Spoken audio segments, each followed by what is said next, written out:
Again, good morning, everybody. We're going to get started today. I want to welcome you to our California Early Math Initiative Phase 2 Community of Practice number 4.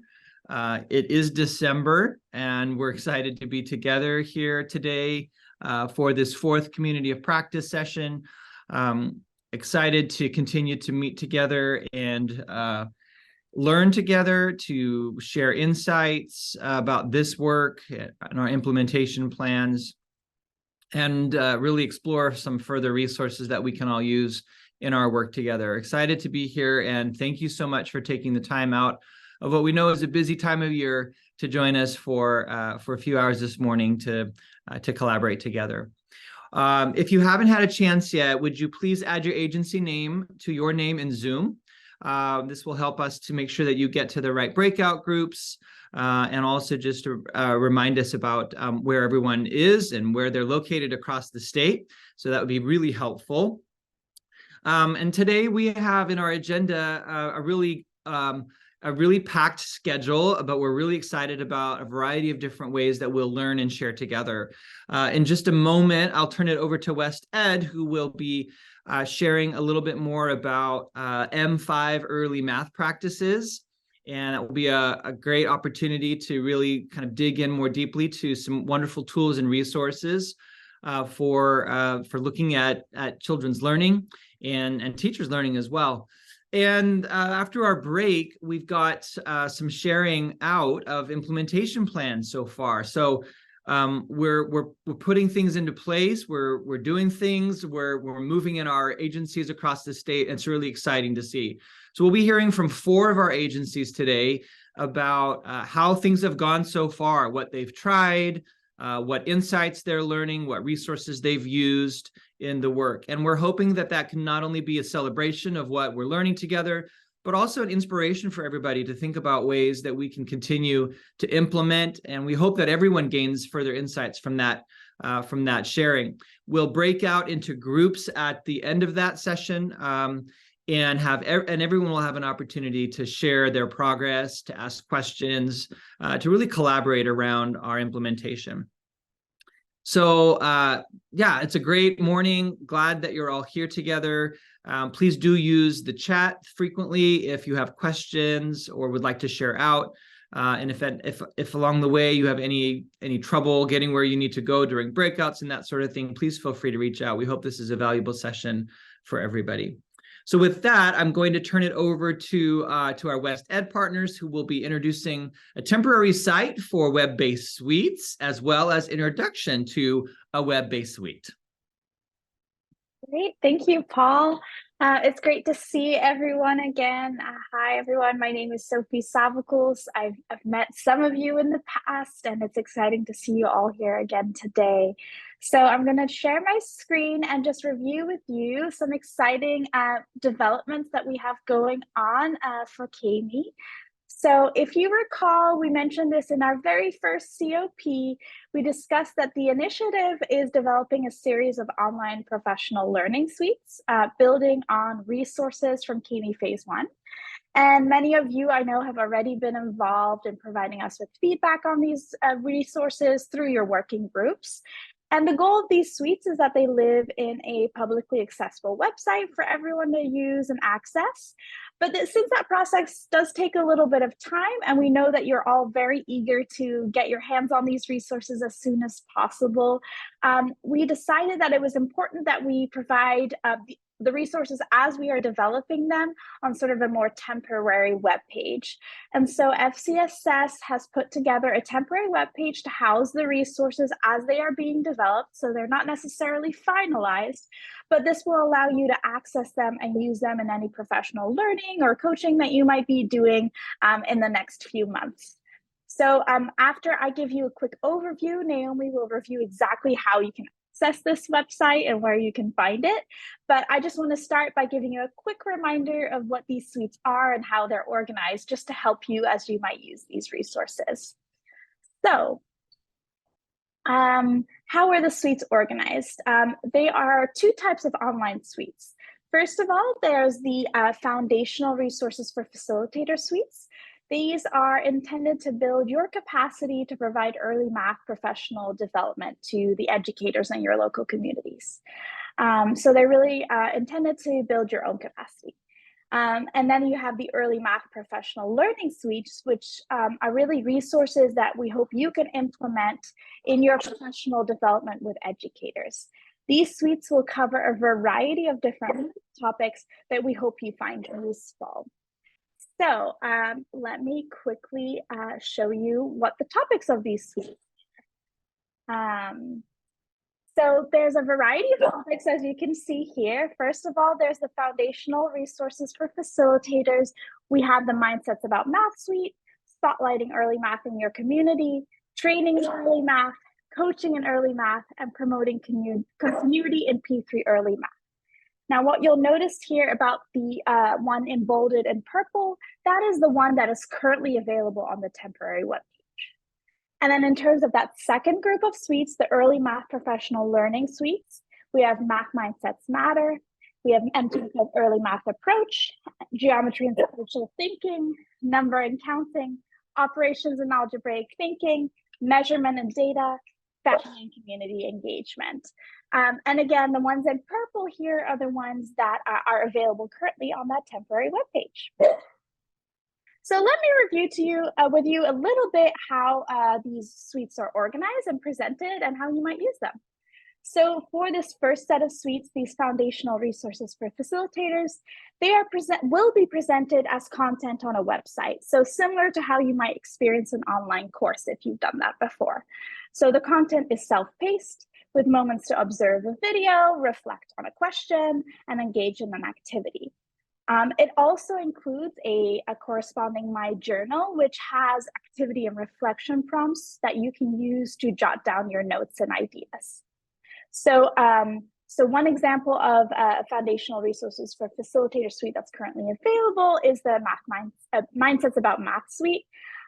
It's not yet developed as an interactive web page. So what we are presenting you is sort of a document version of the content. It still has all the same content and it's formatted in the same way that it would be formatted on a web page. It just doesn't quite have the interactive features yet. Then the second type of suite and an example of how you might use that, they're organized a little bit differently, these early math professional learning suites. They think of them more as a collection of resources that you can look through and use in your professional learning with educators. So all the resources are organized around one or multiple set of slides. And these slides provide you with ideas on how you could structure your professional learning on this topic.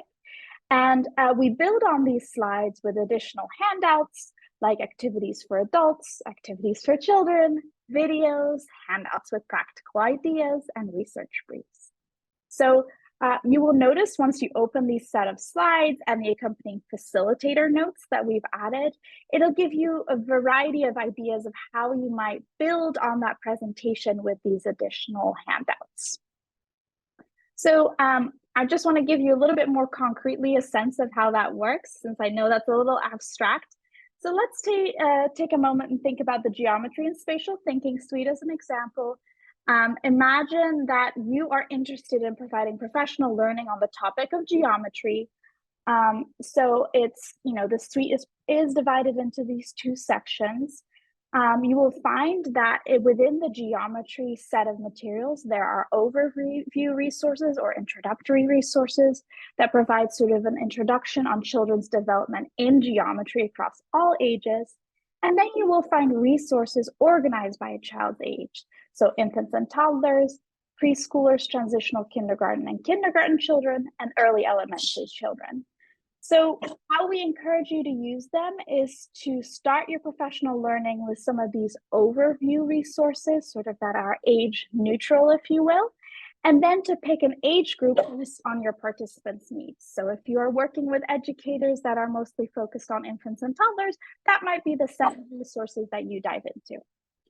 So the way this looks in the temporary web page is you'll see a set of slides, as I'm showing you here at the top, that are these overview slides, and then it'll make references to these specific handouts that go with it.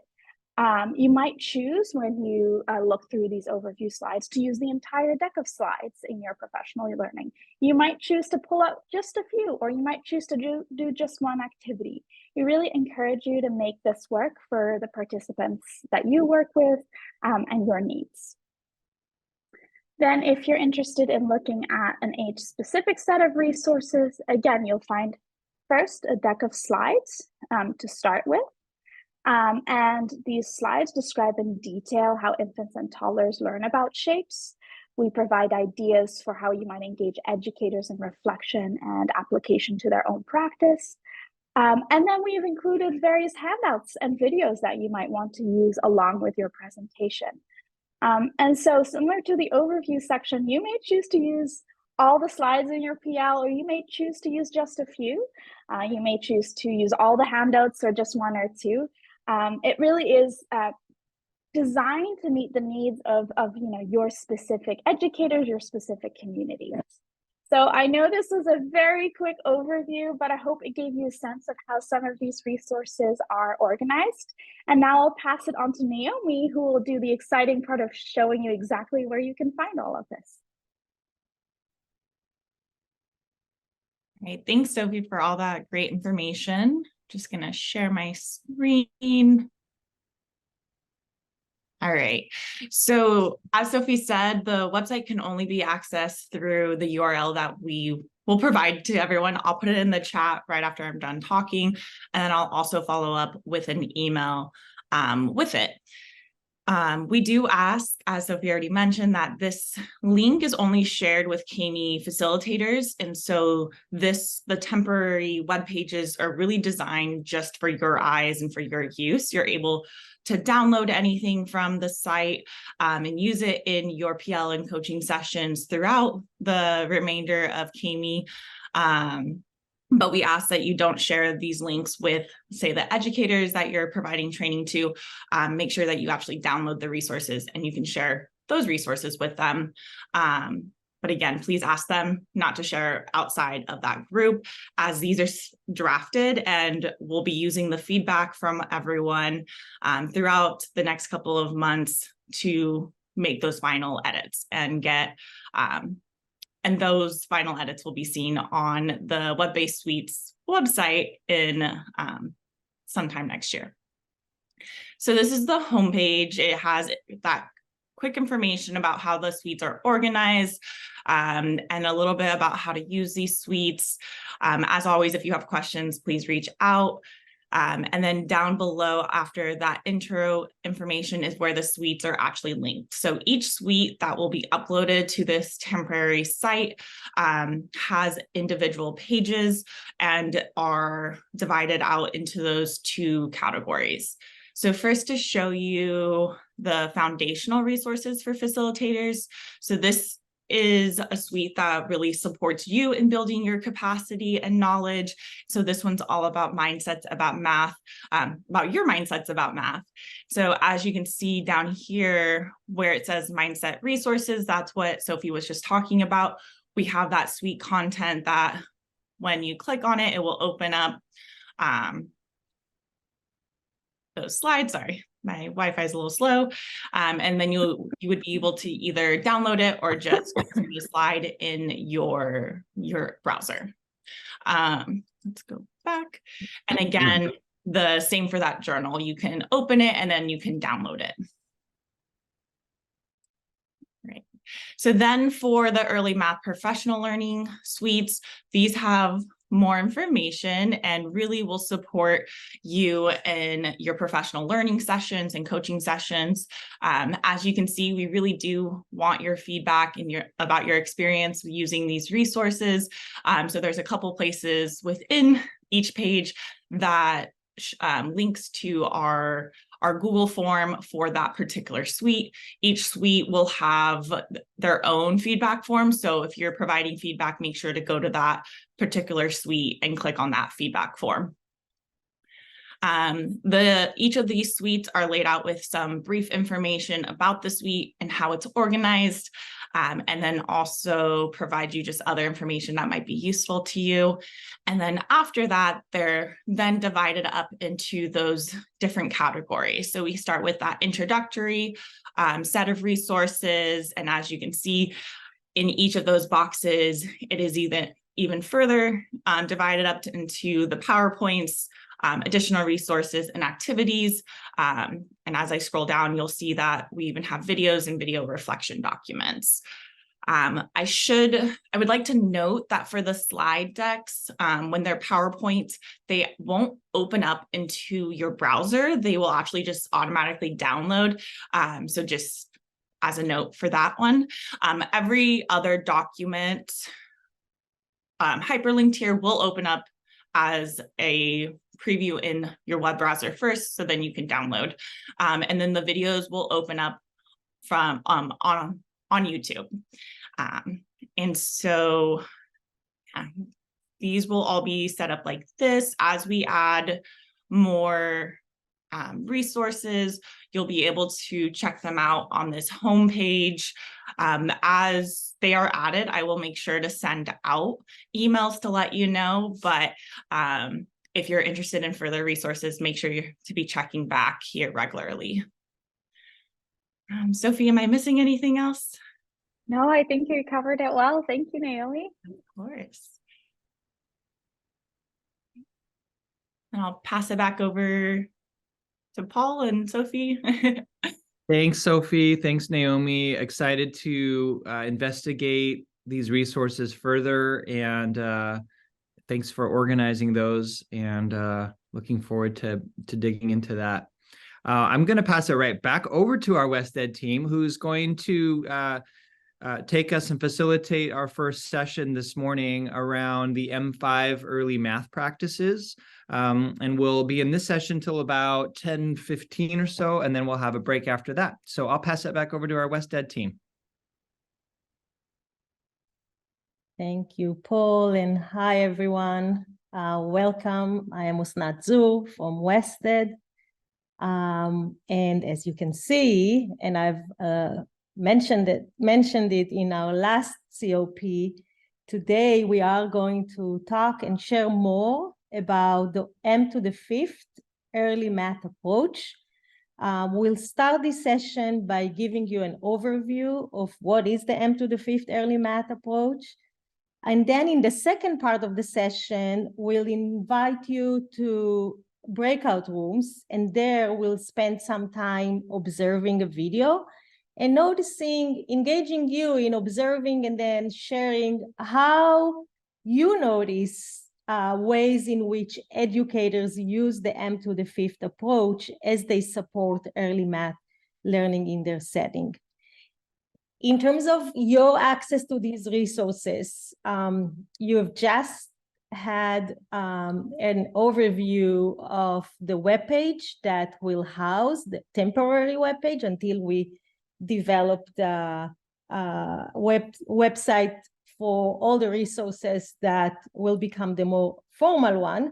But in the meanwhile, you will have access to the M⁵ resources on the webpage that Sophie and Naomi presented to you earlier. As a start, you'll have access to some of the resources we are sharing today, including a handout that explains the M⁵ approach. And then we are also developing a whole suite to allow you to introduce M⁵ approach to educators. So that will be one of the suites that we are currently working on as part of the educators section that Sophie presented earlier.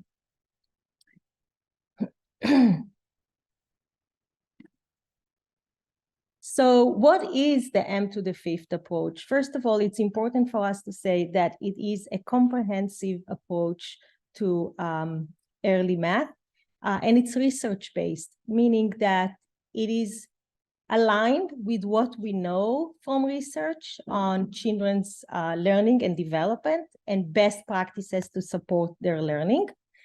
And it is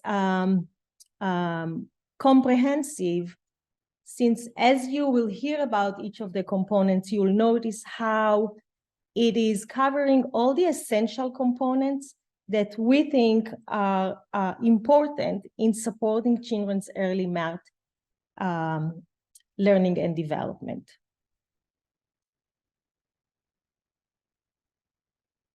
We can go to the next slide. Before we take you into each of the M⁵ approach components, I do want to say a few things about this approach that kind of help you understand it more and bring that learning into your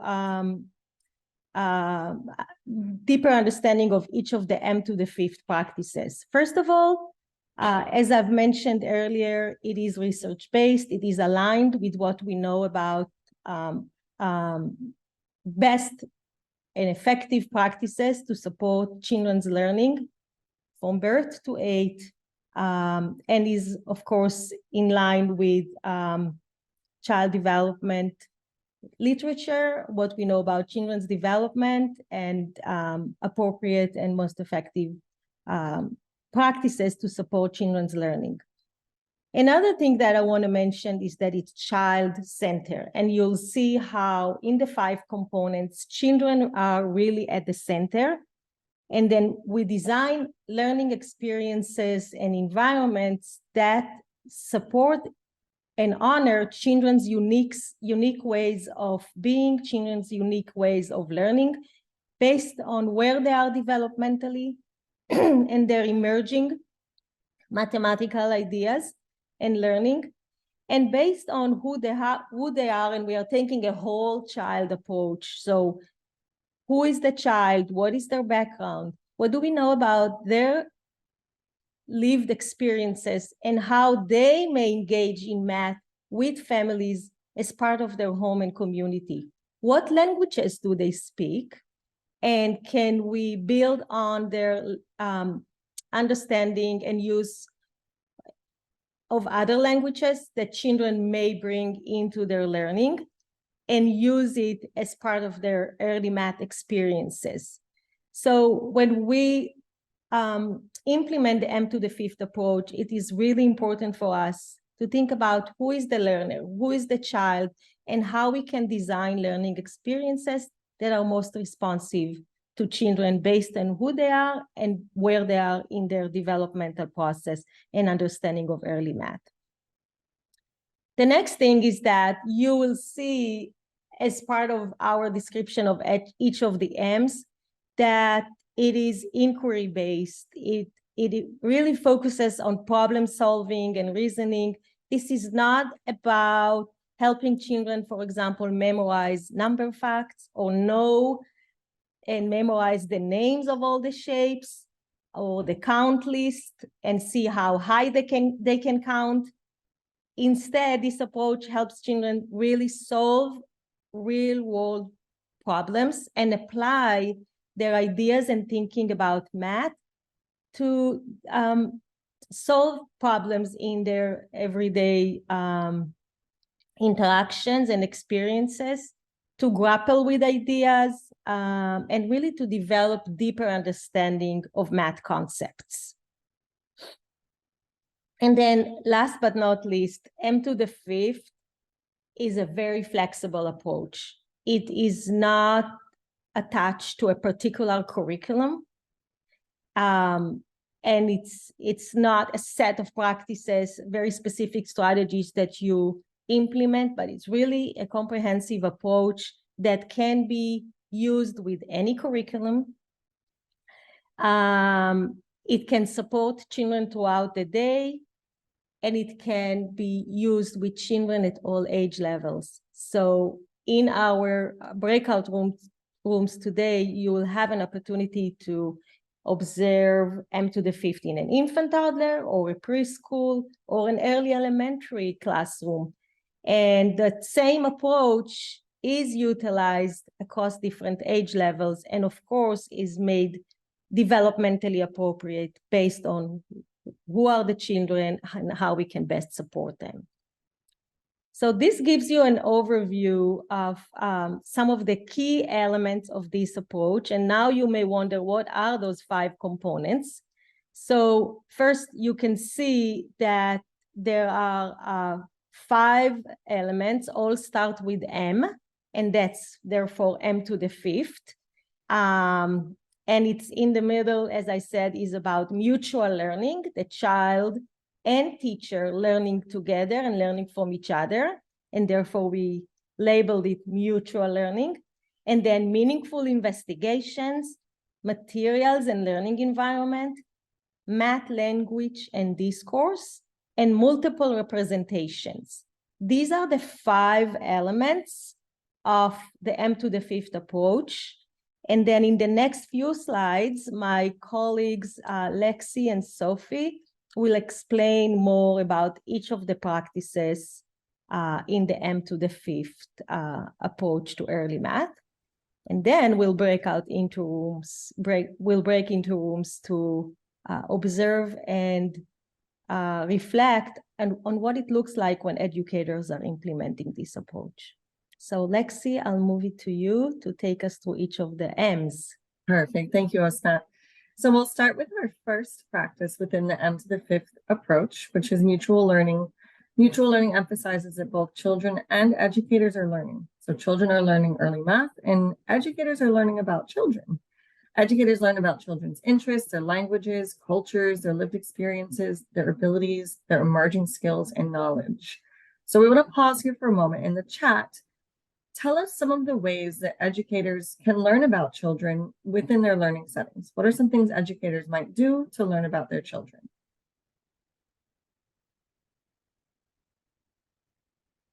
Let's see.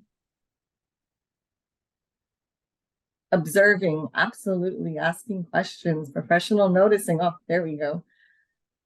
Awesome. So yeah, there's lots of ways we can learn about children.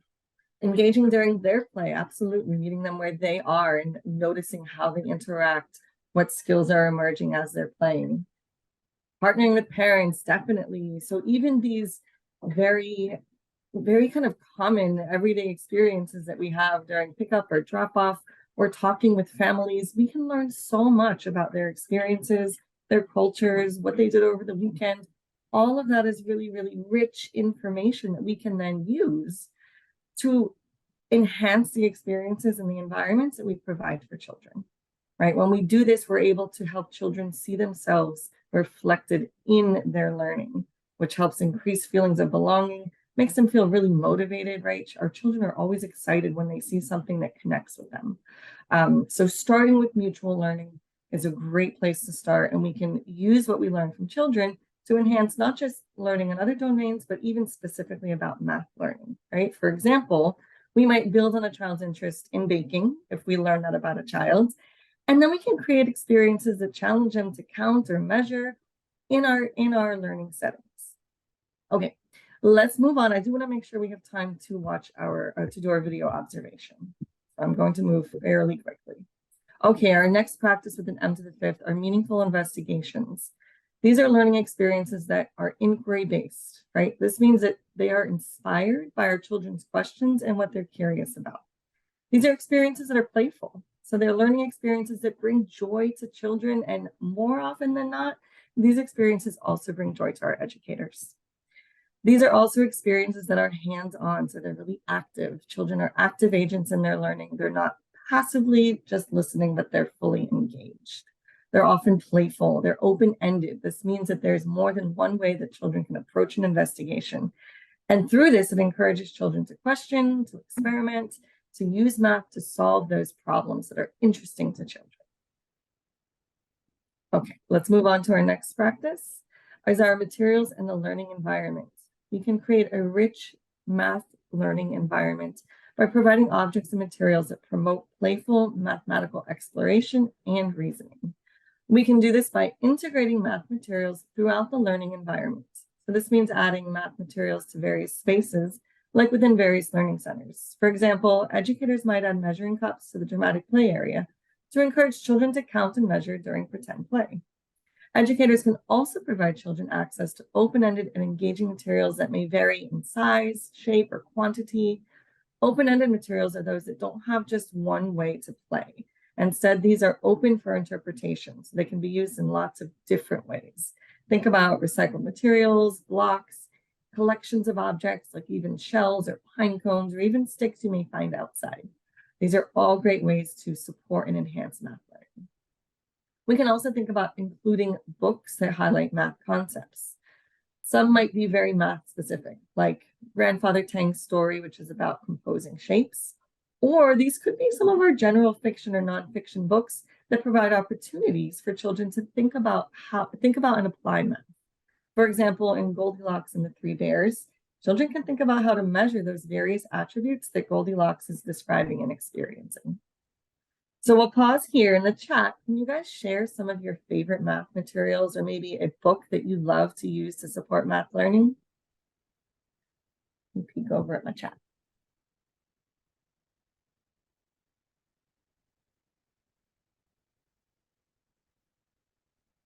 Blocks, loose parts, love loose parts. Which one doesn't belong? Tops and bottoms. That's such a great book. How fun. The Greedy Triangle. So I'm seeing a lot of books, a lot of reference to loose parts. 10 Black Dots. Helps children connect to their own lives. Awesome. So we're bringing in some of that mutual learning also, right? A lot of books. And books are such a beautiful way for educators to enter into the world of early math because we're all very comfortable with sharing stories with children. So it's usually a great starting place that our educators are really comfortable with also. Fantastic. Thank you guys for sharing. Okay, I'm going to move on to the next practice. Oh, sorry. Let's take another look at materials in the learning environment. So here are just a few photos of some ideas. You'll see some fairly kind of traditional math materials or manipulatives. You'll also see some of those loose parts that you all talked about, or our like our pine cones seen in the picture there. We can even include specific tools like a balance scale or measuring tape, inclusion of books, right? And we can also think about how those materials are shared in the environment. So how children can access and utilize those materials is also part of what makes this practice really effective. All right, math language and discourse. Educators can model and encourage the use of math language in English and in children's home language. In the chat, can you guys share with me some examples of math language? What do we mean when we say math language? What is that to you all? What are some words that might be math languagey for you? More or less, direction words, fantastic. Capacity, nice. Small, comparing, different sizes, quantities, how many, awesome. Measurement words, rhombus, volume, symmetrical. Yeah, you guys are talking about all of the math concepts. And I was expecting that we might see right away numbers and counting, but you didn't. You really reached into our more broad understanding of what math really is, pulling on some of these spatial words to describe direction or position. Awesome. So educators can model some of this language, but we can also use it in discourse, these discussions. So it's not just helping children learn specific words and vocabulary, but we can enrich that vocabulary by using it through discourse, these discussions. And we can do that, educators can do that by using prompts and questions that encourage children to explain their thinking about math concepts. For example, questions like, why won't the ball fit inside? That may provoke children to think about those words that you all shared, like differences in size or capacity, right? How might we figure out which one has more? Now we may get into some counting or comparison words. How do you know it's a square? This is going to provoke children to think about not just naming a square, but explaining what are those attributes of the shape that define it as a square, right? So not only can we model specific words, but we can also support the use of those words in interesting discourse. And this doesn't just happen in a math center, but this happens across our day, even at mealtime. Okay, let's move on to our final m to the fifth practice, which is multiple representations. Math representations are ways to model or show math concepts. When we think about multiple representations, this is when we can offer a variety of ways for children to explore and show their understanding of math concepts. For example, we could use tables, graphs, manipulatives, drawings, even building something, or even through song and movement. So we can provide opportunities for children to learn math and think about math concepts, not just in one way, not just writing it down or not just using base 10 blocks or not just counting figures, but through lots of different ways. And this enhances and deepens their understanding because they can apply it now to different contexts. So we're going to move on to the next slide to look at an example of a multiple representation. So I want you to look at these photos carefully and think about, in the chat, you can respond, what math concept is being represented across these 4 photos? Any ideas? Counting, patterns? Yeah. Oh, awesome. One-to-one boards of 5. Yes, groups of 5, right? So all of those, this idea of counting is represented here, but these photos specifically show us the understanding of the number 5, right? We have 5 unit cubes, 5 seahorses, a child having 5 fingers up, and our tally sticks that represent another way to show 5, right? So there's lots of ways we can model math concepts, show them to children, but we also want to provide children opportunities to choose various representations that resonate with them, right? Thinking back to that mutual learning, what's going to connect best with my children? What is going to help them express their understanding in the best way? And we can do that by providing multiple representations. All right, so we've made it through our 5 practices within the M to the 5th math approach. And I want to pause here for a moment to give you guys a moment to think about this approach. Get a little feedback from you. What are your initial thoughts? Maybe something resonates with you. Maybe there's something you're wondering more about. You could add your initial comments to the chat. That would be really helpful.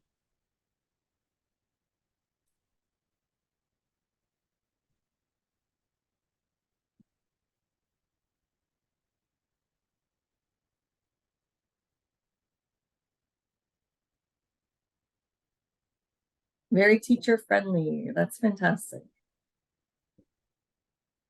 How do we encourage educators working with children to implement these strategies? Absolutely, right? So it's having an idea, having an approach, and then helping our educators actually do it.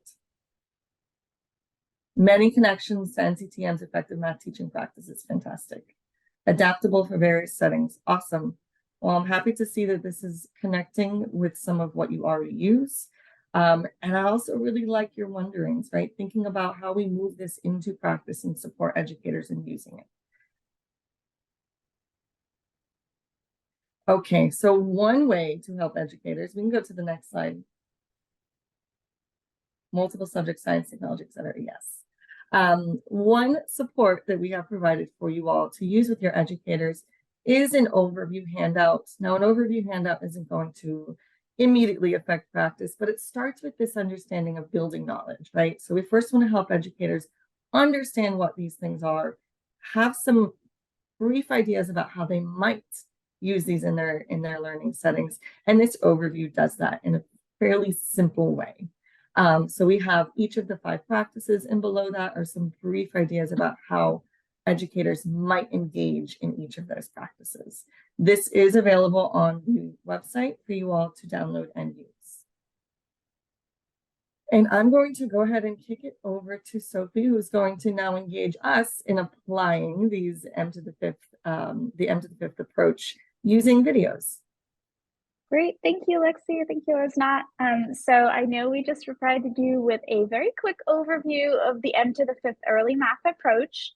And what we'll be doing next is spending a little bit of time in breakout groups, observing a video and noticing how educators use the M to the 5th approach to support children's math learning in their setting. So how we will be doing this is we'll be breaking into breakout rooms to make it easier to have those conversations in smaller groups. And since we know that all of you work with a variety of ages, we are providing you with the opportunity to choose your own breakout room this time based on the age of the children you're interested in observing. So we will have an infant breakout room, a toddler breakout room, we have a few preschool breakout rooms, and 2 early elementary breakout rooms. And so what that means is if you choose to go to the infant breakout room, you will observe a video of infants and have discussion around that video. Of course, if you choose a preschool breakout room, the video will be of preschoolers.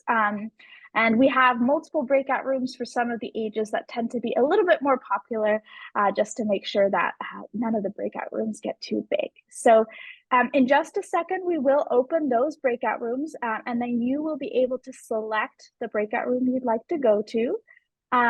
You can choose to go to the same breakout room as the rest of the members of your agency, or you can decide to split up and go to different breakout rooms. It's really up to you.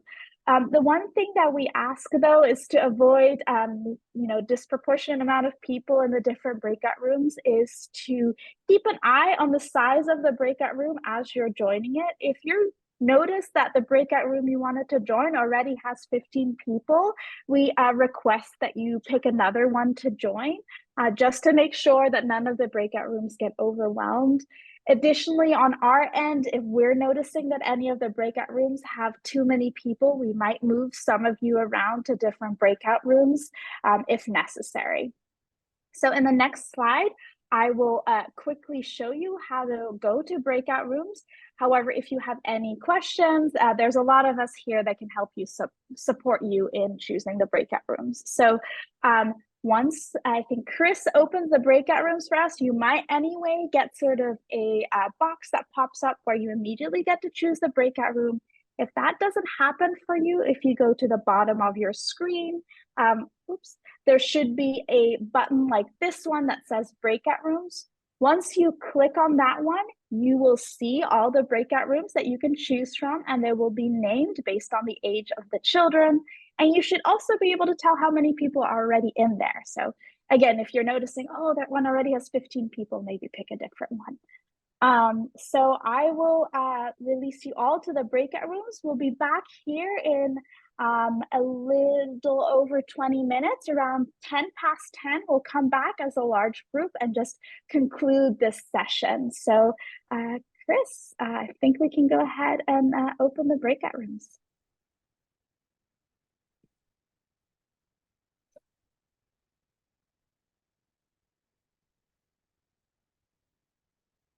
I see some of you are joining already. Excellent. And for our Wested folks facilitating these rooms, you will also have to pick your own breakout room to go to.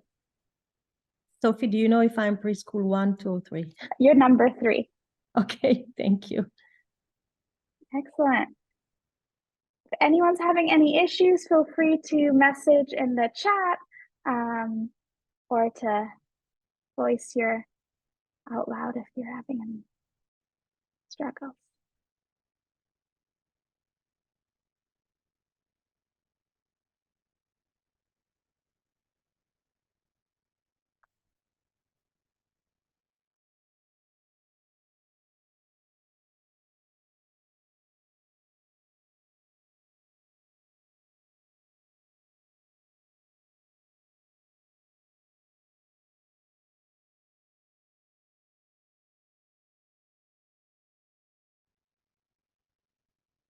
So yeah, someone mentioned it'd be great to sort of pick a specific a specific practice to focus on in their coaching or their observation sessions. That's a really great idea. Modeling it in the classroom, another fantastic idea. Sophie, this is Juan. I was just saying the videos are amazing. Just to make that connection when we do our sessions, or whether it's a coaching session or whatever, I think it just will be the ones that will where providers or teachers can make the connections, because they can actually see the hands-on and actually see the activity being done, and so it can kind of empower them to say, oh yeah, I can do this.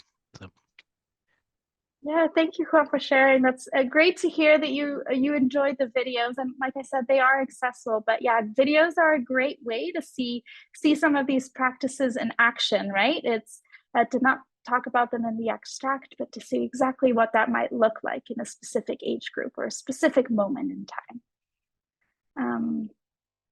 Then some other things that are coming up in the chat is things like sharing what math language looks like, you know, the variety of math language you can use. Yeah, using videos, thinking about how you can extend and use, you know, extend the learning experiences in different areas. Yeah, observing teaching and thinking about the already existing M to the 5th practices, I think is really great because many of these things are already happening. Sophie, there were two nice ideas shared in my group that I can share with everyone. One talked about engaging a group of educators in an early math activity or adult activity related to math, where they practice the M to the 5th, just engaging in the activity first, and then inviting them to reflect on in ways in which they were engaged in each of the M's, and in this way introducing it through an activity to the hands-on approach that the initiative was promoting all throughout, but then have them think about the M's, introducing M to the 5th approach and thinking about each of them. Another comment that was very interesting was from the perspective of the coach, saying how M to the 5th approach could be useful for her as the coach to guide interactions with the educator and their coaching sessions as they unpack, for example, a situation or supporting the educator. This provides a framework on the different components they can support them on when working on improving their early math practice. Those are some really excellent ideas. Thank you for sharing. I'll just spend our last minute quickly showing you where you can find all the resources we shared today. So this is the temporary web page that Naomi shared with you earlier. On the home page, if you navigate down to where it says M to the 5th Early Math Approach, what you'll find in there is the slides from earlier today where we reviewed each of the M's. So in case you'd like to use, sorry about that. And then you'll also, after this COP, we will share with you a handout that describes all these M to the 5th practices. It'll be housed right here in this box. And then there's also the YouTube channel. So those have some great ideas, or those have some great resources for you to use. If you click on these channels, you'll be able to see the videos that we shared today. So I'll pass it back to Paul. Thank you, Sophie and WestEd team, for sharing about M to the 5th. Excited to continue to utilize these resources. We're going to take about a 15-minute break. So we will see you all back here at 10:30 or just slightly after 10:31. And we'll continue with our second session and hear from some of our agency partners. So we'll see you all here at just after 10:31.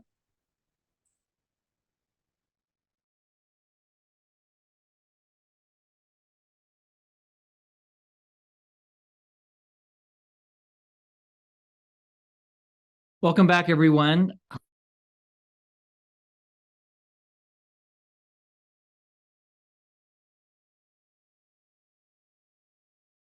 Welcome back, everybody. Our second session today will focus on implementation. We know that you've been busy either planning what you'll do this year or actually doing those things. And so we want to take some time today to reflect, to think about what we've been doing, how it's been going, what insights we're learning about this process, how the participants might be experiencing the sessions, coaching, and that sort of thing that we're doing. So today we have an opportunity to hear from a few agencies that have been working at this along with all of us. So we'll hear first from Butte County Office of Ed, then we'll hear from Alameda County Office of Ed, from Sierra Unified, and then we'll conclude with Placer County Office of Ed. And in preparation for this, each agency has been thinking about sharing a few details. So today we'll hear a little bit about what they implemented, perhaps their audience, the resources that they used, the participants that they worked with, how they engaged, how they responded, any insights gained, and any further supports that they might be able to use. Now, that's a lot to share, and I've only given them 5 minutes to do it. So they're going to be sort of moving through some of this, and honestly, I'm just really grateful to these 4 agencies for their willingness to prepare and to share with us today. Really grateful for that. So we'll go ahead and get things kicked off with Butte County. So Butte, if you want to take the reins here, I'll stop sharing and turn it over to you. Okay, great. Thank you so much. I have a couple slides, so do you think I can share my screen? Yeah, you certainly can. Okay, perfect. Okay. Okay, and then let me go. Oops, view slideshow. Okay, so I'm from Butte County Office of Education, and we in the early education department teamed up with the coaches that are in the that coach TK-12. So we're doing a collaboration with this. So our audience were preschool through 3rd grade teachers for this. And we targeted a specific school district that we knew would be interested. They had been wanting math professional development, and we already had relationships established because the TK through 3rd grade coaches already did math coaching with the TK3 teachers. And then I do quality work for early education with the preschool teachers already. So it was a perfect, setting because we already had, like I said, relationships established. And so our first one was on number sense and operations and algebraic thinking. This was I just pulled this out of our slide deck. This was our agenda for the training. It was a 3-hour training, and it took place from 3:30 to 6:30. And so we started with Let's Play. We opened it up with just a game, a dice game called Sevens, where they rolled big dice and a pair of big dice, and then all of the combinations that made 7, they pulled out, and then what was left was their score. So they were in pairs, and so we didn't even introduce ourselves. We just started playing because I did that in a training I was in. It was great. It's just a great way to open. And then once the game's done, then we did the nuts and bolts and introductions. Some of the nuts and bolts that you might be interested in are, so the teachers that are attending, there's 3 3-hour trainings, and then of course the 3 30-minute coaching sessions. If they complete all of that, they get a $750 stipend each. And then they also, for each session, each of the 3, they get $400 worth of materials. So we explained all that. We explained how the coaching would work. Because we already had coaching relationships with our participants, it was easy. We just built it right into what we already do with them. And we explained all that too. Then we did what is your math story? So we talked about their experience with math and their feelings about math. Spent some time there. And we also did other content. I used a lot from the Summer Institute a few years ago that was called Making Number Sense of It All. So just talking about what is counting. We had them talk in pairs and then share out definitions and then share what it is. And then we shared a video of a preschooler counting, and we talked about, the elements of counting and had them identify them in the video. And then the next thing we did was a standards progressions. So we had them get in teams that were, multiple grade level teams, right? So they went through books, and I think I have a slide of that. Let's see. Yeah, so these are the mindset mathematic books, the Joe Bowler books. And so we had them look under number sense, and then we actually had some subcategories under those that we assigned out, and we had them make a poster. And I think I have a picture of that too. Yeah, so we had to make a poster of the progression from TK through third grade. So these are some teachers working on that. And then I have another slide when they're almost done with their poster. And we asked them to use lots of visuals and things. And you can see their topic was number and place value that they did.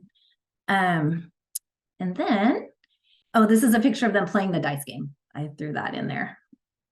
Okay, and then we had them do a gallery walk and look at everybody else's posters, and because they had different topics, and we had a break in there, and then reflection, and then we went to activity stations, and I think I have a slide with what they were. So this was we kind of had a divided the TK3, even though they all apply to everybody, but then we did some preschool ones too. So these are the ones the upper grade teachers organized, and that was they perused math inspired literature. They did a math dominoes game, math resources, then some games, Jenga, Uno, then a fly swatter game, and some other activities. And then for the pre-K, this is kind of more for pre-K through K. We had a blocks with all kinds of cool different textured blocks, and then games, and of course asking reflective questions at each one. I had a little poster that had questions they were to discuss, which that was modeled at the making number sense of it all in the summer. That's where I got that from. And then books, we had a bunch of books out, and fine motor, and then a sensory and with kinetic sand, and I'll show you some pictures. So this was the sensory with kinetic sand and counters and things. And you can see, I don't know if you can see, but I have in a sleeve, just some reflective questions that they discussed while they're there. And they just did rotations. These were all the books, and they got to take a book with them. So they got to pick one, and then at the very end, they picked one to take home. This was just some loose parts and blocks and things. Oh, and I guess that's it. And then we just kind of wrapped it up with, optimistic closure, talked about what's going to happen with the coaching and what will happen next time. So that was it. Awesome. Thank you, Catherine. It looks like you guys did a lot in that time period. Yeah. But an incredible, lots of different kinds of resources, very hands-on. And one thing that I noted is that very experiential kind of a session where your educators were really offered opportunities to be learners themselves and to sort of do those things, but then to also make those very important applications across the grade levels, sort of like your charting, and kind of really looking at how these ideas and concepts may be developed in children's learning over the span, which seems to be a really powerful activity. So maybe just one other comment from you. How did everybody respond? Oh, it was great. The one problem we haven't had, and it's kind of a good problem to have, we had the room was too small. So we did pluses and deltas, we called it. We had two posters, and they put up Post-it notes. So something they liked and something that they might want to see changed. And that was really the only thing that they wanted to see changed, was more space, and everything else was really positive. And then we got a bigger room for next time. So nice, wonderful. If we have questions or thoughts or comments, feel free to put them in the chat. After all 4 agencies have shared, we'll have a little Q&A time, so that if you do have a question you'd like to ask out specifically to one of the agencies, you should feel free to do that, or you can also put it into the chat as we move along. Just for the sake of time, we'll kind of keep all of our Q&A at the end. So let's turn it over to Alameda and hear a little bit about your implementation and any insights you've learned from that. Great, thank you. Share my screen. Okay. Oops, and slideshow mode. All right, so my name is Sarah, and I've got one other team member who's going to take on some of these slides too, Crystal, today. Here's some images from our first session. It was super fun. We had a fabulous time.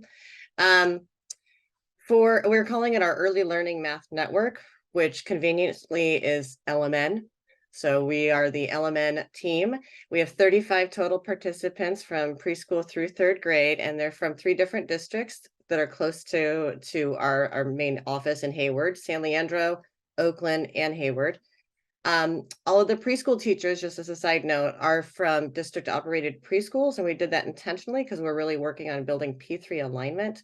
And so we wanted the preschool teachers to be either on the same campus or at the same school as the other teachers. We really encouraged teams to sign up, and we were somewhat successful. We've got a couple of teachers who are the only teacher from their site, but generally there are anywhere between 2 and 5 teachers from different sites. Each participant will get a $2,000 stipend and $250 for materials. And then you can see the numbers of the teachers here in this table. Okay. All right. There's our amazing team. Like I said, Crystal's here with me today, and Mai couldn't make it, unfortunately, but we are basically doing everything together, co-facilitating, co-planning. We're all coaching. We split up the participants among us. Each of our network meetings will consist of these 3 sections or 3 parts. The first part is deepening content area knowledge. That includes the adult learning activity. The second is developing instructional practice. And the third is personal development. So time for them to reflect on their own practice and share with others what they've been trying out in their classrooms. And then this is just a basic model for our coaching, right? Focusing on the goal setting, observation, feedback, and reflection. I think Crystal's going to talk more about coaching later. Okay, I'm clicking, there we go. We also have a participant workbook, so a companion tool to go along with our sessions. Right now, all of the participants have their own workbook that only has session 1 in it. When it's time for session 2, I'll send it to them and they'll copy and paste it into this workbook.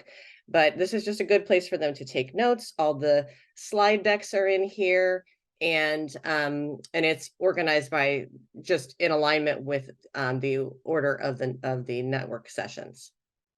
And I think I'll share this slide deck when I'm done. This is linked if you wanted to check it out.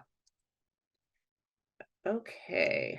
For our first meeting, we started with a 4 corners opener with a focus on math identity. We had folks get into corners based on their number of years of experience, and then asked them then the next time we said, okay, go to the corner that describes how you felt about math when you were in school as an elementary student, or I'm gonna guess most of them don't remember preschool, but with the options being, I absolutely love math, all the way down to I hate math. And so people went to their designated corners and talked about why they were in that corner, what happened when they were younger to make them feel either positively or negatively about math. And we went into a deeper conversation about that. For the adult learning activity, we got pentominoes for everyone, and we used the games that were from the Early Math Project website, and they absolutely love pentominoes. That was really fun. It's complicated, so I think it helped them to put themselves in the shoes, put themselves, in the place of their students. Then for deepening content knowledge, the focus of this session was on geometry and spatial thinking. So we used the Children's Learning and Development and Spatial Thinking slide deck. Then we looked at the preschool through third grade learning progressions. We first introduced the learning foundations, and I think that was really powerful because I don't think the majority, I actually asked for a show of hands, the majority of the kindergarten through third grade teachers didn't even know that there were preschool learning foundations, didn't know that there were standards, quote unquote, for preschool. So I think that was a good aha moment. Then when moving into developing instructional practice, we introduced the M to the 5th practices, put up posters around the room, and they walked around, and after exploring them a little bit. They wrote on Post-it notes what they're already doing in their own classrooms to exemplify those practices, and then they reflected on the practices. And the last step, we talked about developing a theory of action. They didn't really create the theory of action in the session. The idea was that we would meet with during our first coaching session and then also engage in an observation and support them to develop a theory of action, what they want to improve and which M to the 5th practice they want to focus on. And then at the end, we just went through the next steps and the coaching plan. And I'm handing it over to Crystal. Hello, everyone. I'm Crystal. It wasn't on our agenda, but you forgot to mention the super fun raffle you did at the end with the pentominoes. Everyone was super excited about the pentominoes, and we had some other materials out. And so at the end of the session, there was a raffle for some of the materials that we introduced there, and just some things that would work based on grade level, and everybody really had a super fun time. So I just wanted to point that out because that was a highlight. We did talk about coaching during the session. The idea is kind of having a getting to know you session in the beginning, and then doing an observation, and then just really honing in on that into the 5th practice that they were focusing on. We found that some of the participants were, had into the 5th practice that they really wanted us to focus on, and some were still figuring it out, and that's okay. And that's, we want to be of support, and we want to make sure that everybody understands that we can develop this together. So our coaching really is focused on figuring out where the support is needed and starting from wherever you are. And so it's not a daunting task. So this template here is a guide for us to guide our conversations. On here, you can capture, depending on where the teacher is saying that they're looking to improve, and then hopefully to develop a theory of action. The idea is to develop a theory of action, and then also some steps to measure the goals toward that theory. And their one-on-one ritual sessions initially. I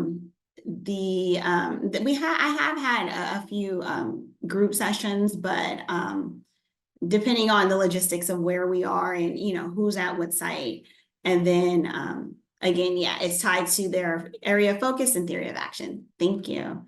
And it looks like Sarah clicked on the actual conversation template, and I'm so sorry, that was an accident. Oh, okay. I was just gonna say there's some questions just to kind of have the conversation capture. I accidentally, if this is also this is hyperlinked, and I accidentally clicked on it. So here we go. There you go. Sorry about that. And here are just some insights and highlights and lessons that we learned, things that we all kind of compiled together. We realized that teachers were really appreciative of the opportunity to explore the learning progressions, to figure out how each grade level can build on each other and how each grade level can work together.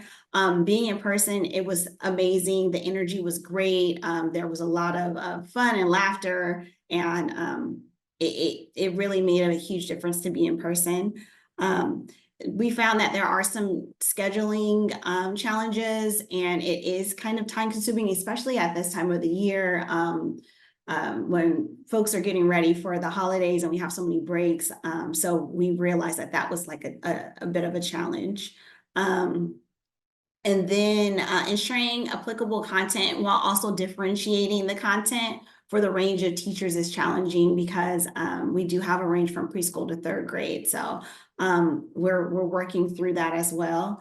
And then we found, though, the workbook that was linked has been a really useful tool, because participants are able to capture their own notes. They're able to go to the links. They're able to have even in the workbook, there are some examples of a theory of action. There is a template that can be used to develop next steps. And it's really a guide. It doesn't have to be used, but I found that each of my participants have really appreciated having that to reference during their coaching sessions, and it's a good place to measure their progress and their goals.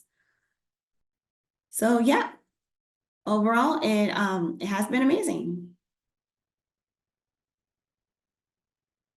Awesome. Thank you so much, Alameda, for sharing. There's a couple questions in the chat. Wondering maybe as we move on, if you would maybe be able to address those. Really great. I think one highlight that I think was really important that I picked up in your insights is that you started with the mindsets about where people were in the corners. I'm curious, where were they in the corners? Do you mind sharing that? Sure, yeah. Well, it's also interesting. The first time we had them go to their corners based on the number of years of experience, and we found that we had way more teachers in the 20+ years of experience than any other corner. We only ended up with, I think, 2 or 3 new teachers. Most of the teachers were in the I love math or so math. We did have, I think, 3 or 4 teachers in the I hate math category. And that led to a good discussion for sure. Yeah, I think really providing space to honor those various experiences and stories is so important. And I love too the way that your activity that you shared with them, the Pentominoes activity, which I did put a link to that. Hopefully that's the right place for that from the Early Math Project website. But you mentioned that it was challenging, and I think that that's so important for adult learners to be able to experience some challenge in mathematics and also to build in some success, because those are the kinds of experiences that can reshape those mindsets and change them going forward. And it sounds like by the end, you had just such an enthusiastic group. That's exciting. Definitely. Wonderful. Let's go on to our next group, Sierra Unified, and let's hear about your implementation. Okay, hi. I'm Rihanna Williams with Sierra Unified, and I don't have any slides to share with you, so you're just going to have to look at me and listen to me. Sorry. But what we did is we pulled every single, well, I should start with saying we have a really tiny district. We cover a huge amount of space, and we have one little elementary school, one junior high, and one high school. So we pulled in every pre-K, preschool, kindergarten, first, second, and third grade teacher that we had in our district and did something that they know best, which was station rotations. And so they came in and we had one teacher from each age group represented in each group that went around. And we used some of the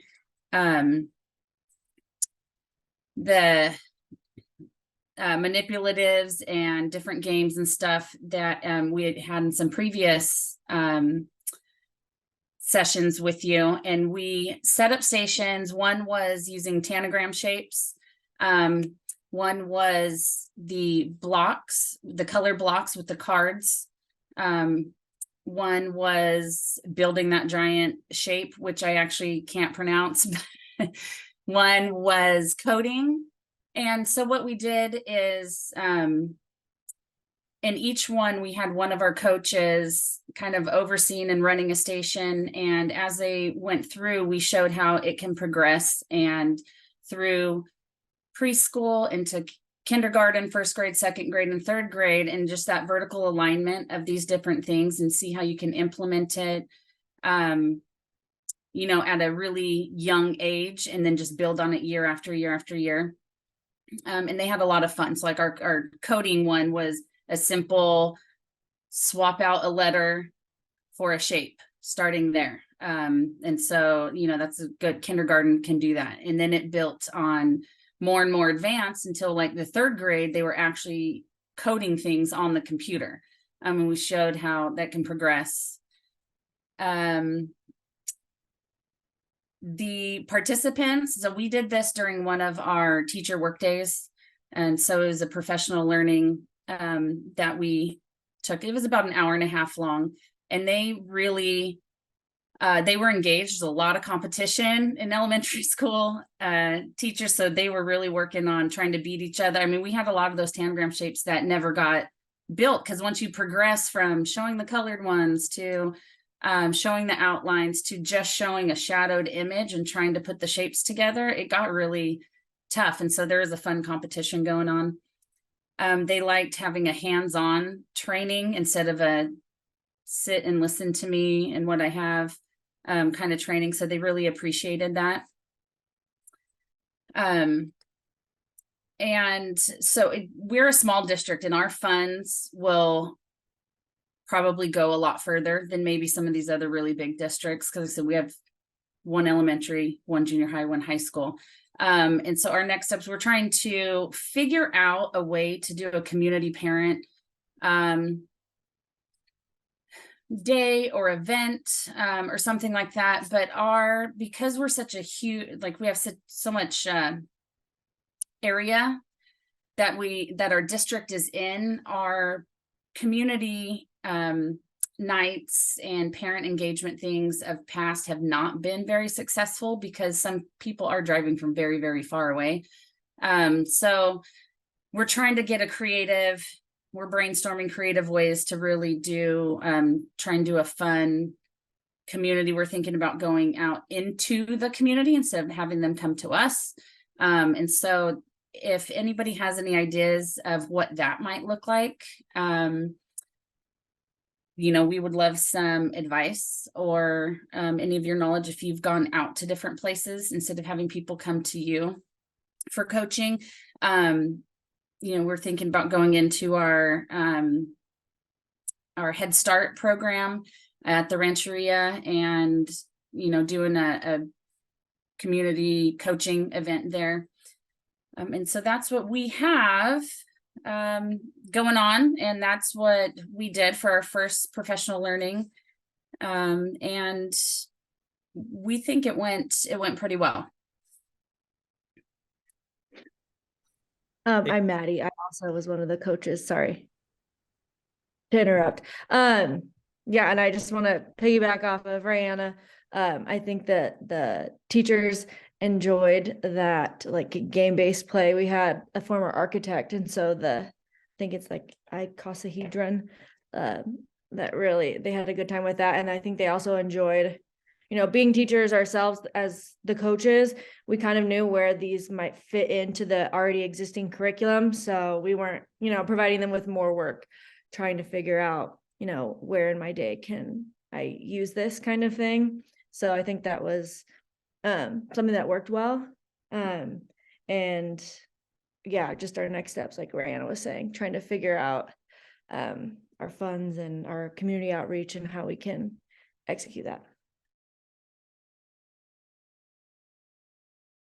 Awesome. Thank you both so much.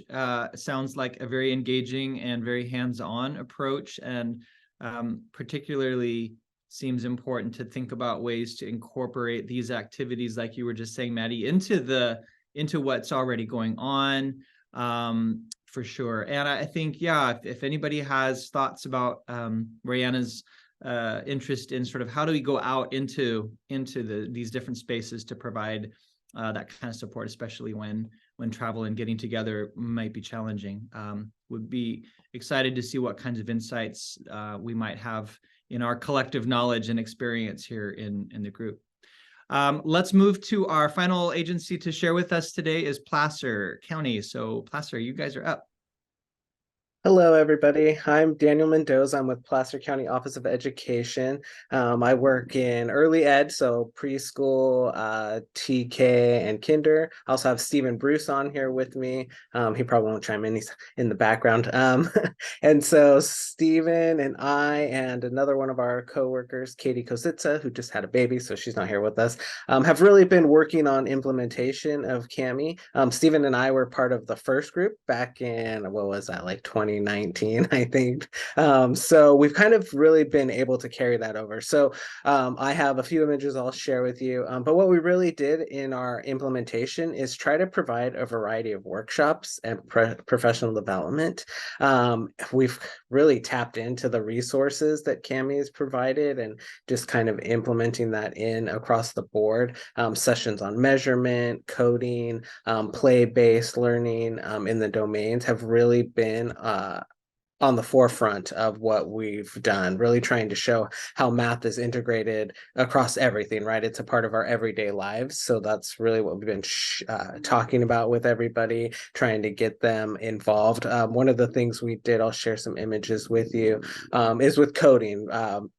We picked up this really great activity from the Ames Center, the coding penguin. So this was kind of our low-tech introduction. And what we've been doing is really showing the teachers what this looks like in the classroom. So really how this functions, how we kind of, let's see if I can change this image, how we implement it with the children, how we work with them to show them what's going on, how they utilize those things. And then really asking them pointed questions, like to look for those variations of what that looks like. This one right here on the right is actually one of my favorite images, and we bring this one up a lot because we kind of integrate that professional noticing. So we say, what do you see here, right? This is my friend Trevor. He's trying to figure this out. If you're familiar with these, you have to move the penguin without the arrow on his body, right? So he's trying to do, can anybody see what we try to get everybody to notice? Do they see a variation in here?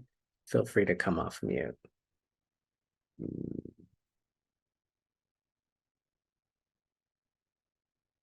All right, for time, I'm going to give you a hint. Look at the last penguin on the row there on the bottom of his blue card. Upside down. It's upside down. He flipped it over, right? So those are the things, and I really love this M5 because those are the things that are happening, right? And so I'm excited to start implementing that. He flipped it upside down. He knew he had to complete this, and what was knowing, working with him, talking about directional language, talking about building that up, he was able to do that on his own. So this still gives me goosebumps when I see this because of the finding. I was walking around the classroom when I saw that, and I was like, can you tell me about this, right? So those are the kind of things we've been doing with the teachers, trying to get them into that. So at first we began with our state preschool and Head Start programs. We brought these teachers into in-person sessions and provided them with materials they needed. And then now what we're doing, what we really were hoping to do before COVID obviously stopped that, but we are currently in the expansion of those sessions. So we're moving them into our in-home providers, our family, friends, and neighbors participants, EQM participants, and now into TK and kinder teachers as part of the early education teacher development work that's going on. And then here at PCOE, we're also going to house the new PK credential program. So our hope is to extend that into those learning sessions as well. So as we build out that curriculum, we're already talking about how do we integrate, the CAMI work and all this math stuff that we've been doing into that content. We used everything and anything we could as far as resources from Ames and CAMI and Fresno, especially the sessions.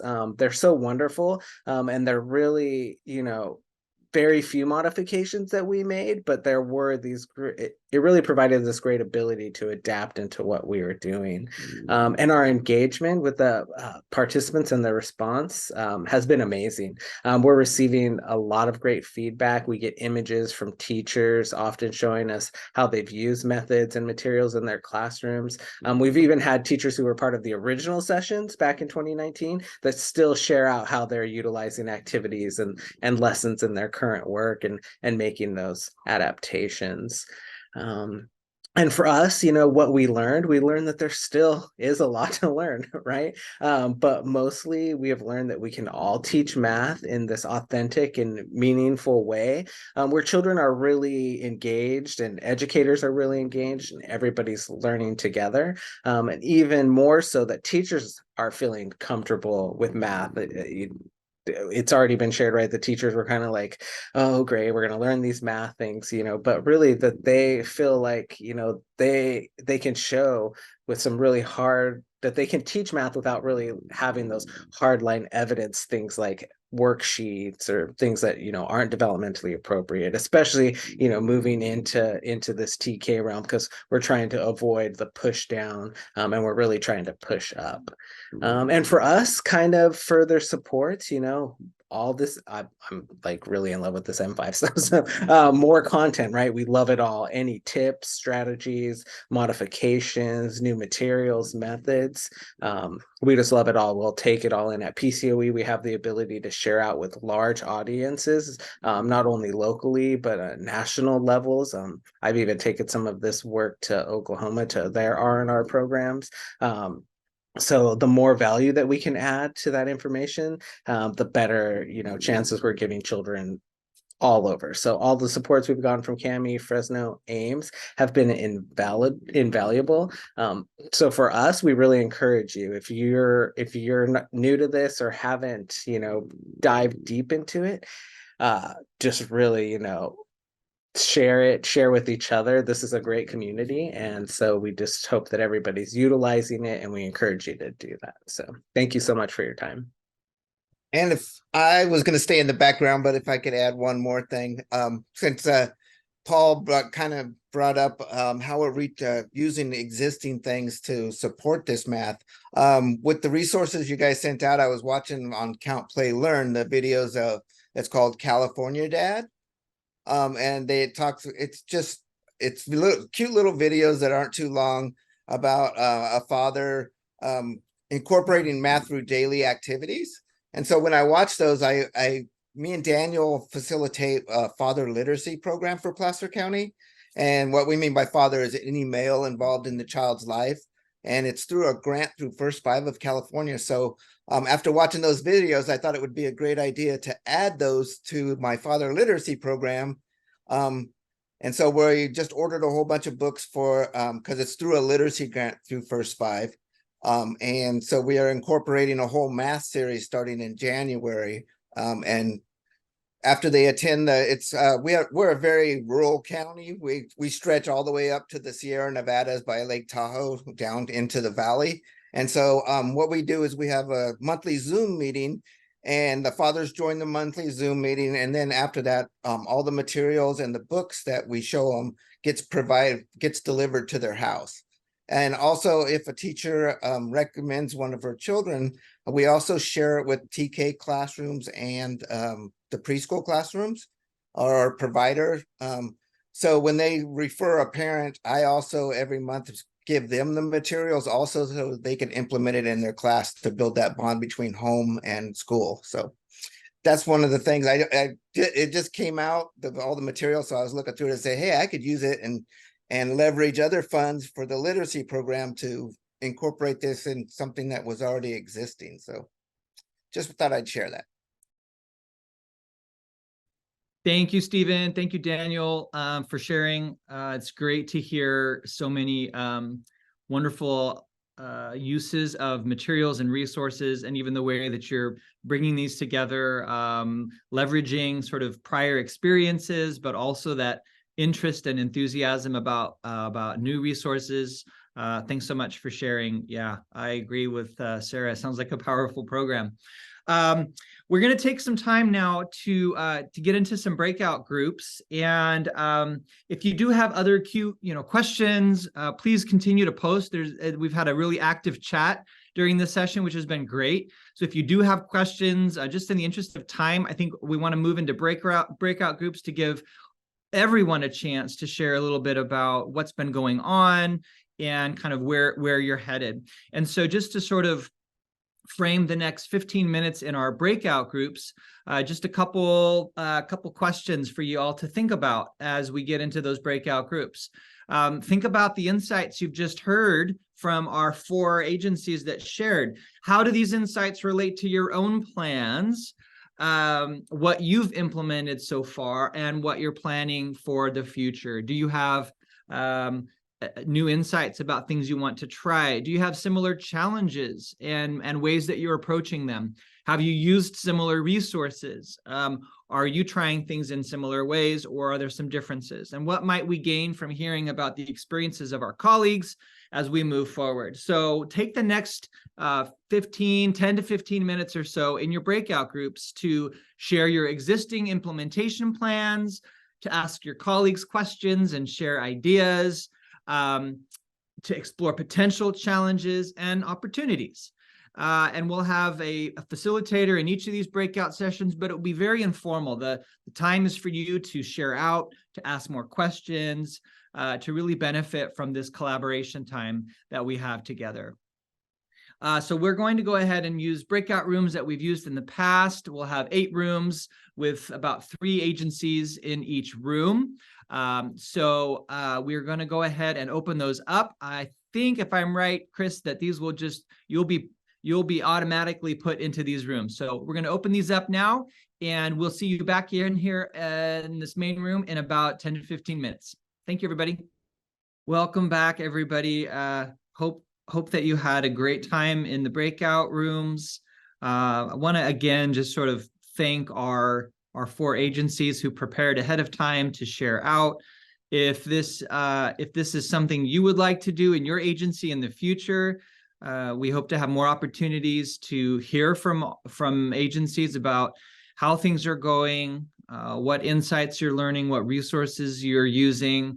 It's just so wonderful to hear implementation and both opportunities and sort of successes and wins, but also the challenges, because I think as we acknowledge those things that are difficult, even in our breakout room, we heard about scheduling is sometimes difficult, and sort of addressing kind of the many things that people have going on, whether it's in an evening, whether it's an early evening or a later evening, and just there are a variety of different challenges. As we acknowledge those and the ways that we meet those challenges with creativity and innovation, I think that can ensure that this work is able to continue, this work is able to grow.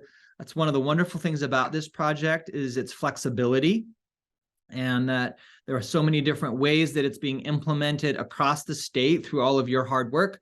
But there are also these very core themes and ideas and mission that's sort of embedded in this work, and that's to really to shape a more playful and joyful math education for all. And so just excited about this work and all that you're doing to move it forward. As we close up today, I just want to sort of, again, provide an opportunity for all of us to talk about this work further. Our AIMS team is ready to meet with you, to talk about what's working, to talk about what's not working, to provide some insights, to just share together. So if you would like optional coaching support, you can sign up for that at the link here on the screen. And we encourage you to do that because I think just that opportunity to talk about what's happening, to share some resources together, to do some planning can be very, very helpful as we move forward. In addition, I also want to highlight our next community of practice session, which will be our 5th session together. That's scheduled for March 21st, 9 to 11:30. So if you would, please save the date. Mark your calendars for that. Yeah, I just want to make sure that there aren't any other announcements or closing comments from any of our partners. I want to just provide a little space for that now.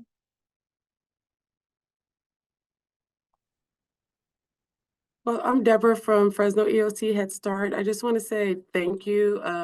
This program has really opened my eyes on really just implementing early math and just getting the word out to all our teachers, teacher assistants, and families. So I really do appreciate this program because I really feel like it's going to help our children. Thanks, Deborah.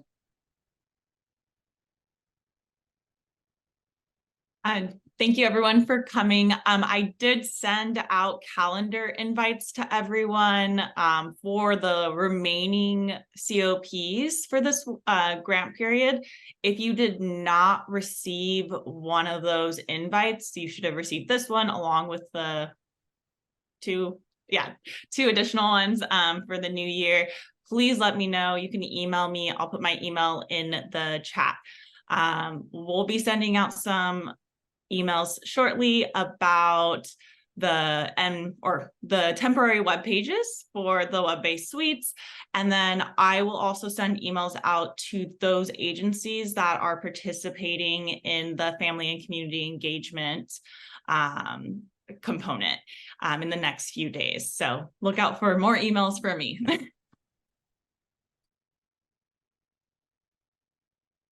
Okay, Also, well, oh, can I go just, ahead.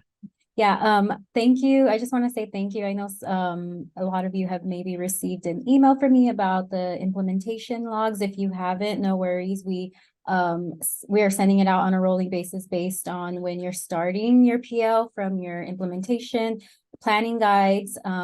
So you just look out if you haven't received the email yet. Look out for that. It'll and look out for reminders as well. And you can always reach out to me with any questions. Thank you. Well, a big thank you again to all of our partners. Thank you to our WestEd team for sharing so much today. Thank you to our 4 agencies for sharing out your implementation, and for all of you for engaging with us in this project. We hope you have a wonderful rest of the year, and we'll see you all next year. Bye, everyone. Thank you, Paul. Bye, everyone.